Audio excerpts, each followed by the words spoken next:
Good morning, welcome back to the channel. I'm going to share an experience today. For those of you that follow the channel that know about bilateral vestibular dysfunction, this will make complete sense to you. If you've never heard of it, go back and watch the video that I'll link somewhere that kind of explains a little bit about what bilateral vestibular dysfunction is and how it affects you. I had to go to the grocery store, and I've tried to change it from once a week to every 2 weeks because my husband's pay schedule changed. That's not going to work for me. I'm going to have to go back to doing it once a week because once every 2 weeks is too much for me. When you walk in a grocery store, fluorescent lights can be a terrible vestibular trigger. So when I walked in the store and I saw that the fluorescent lights were flickering, my head started spinning. At that point, when I realized I did not have my migraine glasses in my purse, I should have left. I didn't. I was determined to get these grocery bought. Now, if you don't know what migraine glasses are, you can find them on Amazon.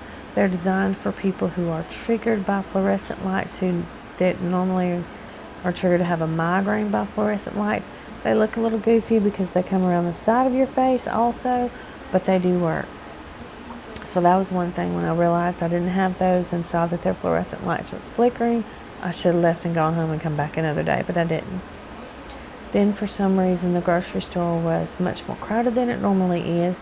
I make it a habit because of the immune deficiency that I suffer from and the vestibular disorder of going during the middle of the week between 9 and 11 when people who are trying to get there after they drop their kids off at school or before they go to work are not there, and it's normally not crowded at all in my little town. For some reason this day it was really crowded. When I pulled in the parking lot and I saw that many cars were there and I saw that that was going to be that crowded again, I should have left and gone home, but I didn't. By this point I was quite dizzy, but I was determined to get what I had to do done. I had to go to the grocery store. Simplest thing in the world, right? No, it's not. I got what I thought I had to get. Tip number 3, always have a list written down, written large and written on a piece of paper, not on your phone, because you don't want to have to look at an electronic device when you're having a vestibular flare. Always have a list. I didn't have a list. I left the store not knowing exactly what I bought, what I didn't buy. Did I forget anything? Did I get things we didn't need? I don't know. And I'm going to show you in a minute what state of mind I was in when I got home from the grocery store. And it will also help you to understand that a vestibular disorder doesn't just make you dizzy. It can also affect your speech. It can affect you, the way that you think. I was in the middle of a really bad flare when I got home. So, 3 things to remember. Fluorescent lights can trigger a vestibular episode or a vestibular migraine. Go to Amazon and find some vestibular sunglasses. Yes, they are goofy looking, but they do work. 2, if the grocery store is crowded or wherever you're going is crowded, turn around and go home, go back another day. Because if I'm moving through the grocery store this way and other people are going quickly this way, my vestibular system and my neurological system cannot interpret that information, and it gets me spinny. It's like it thinks you're on a boat and you're moving in a different direction than everything else is, and it's terrible. So if it's crowded, go home. 3, have a list that you can look at and read easily and mark off easily without having to look at an electronic device. That's 3 tips for going to the grocery store that can make it a little easier if you suffer from a vestibular dysfunction. So, see you next time.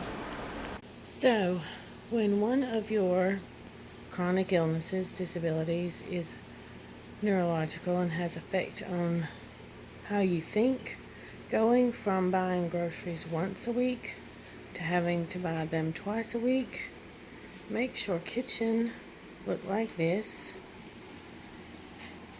and you're not really sure if you got everything you needed, what you got, and what you didn't get.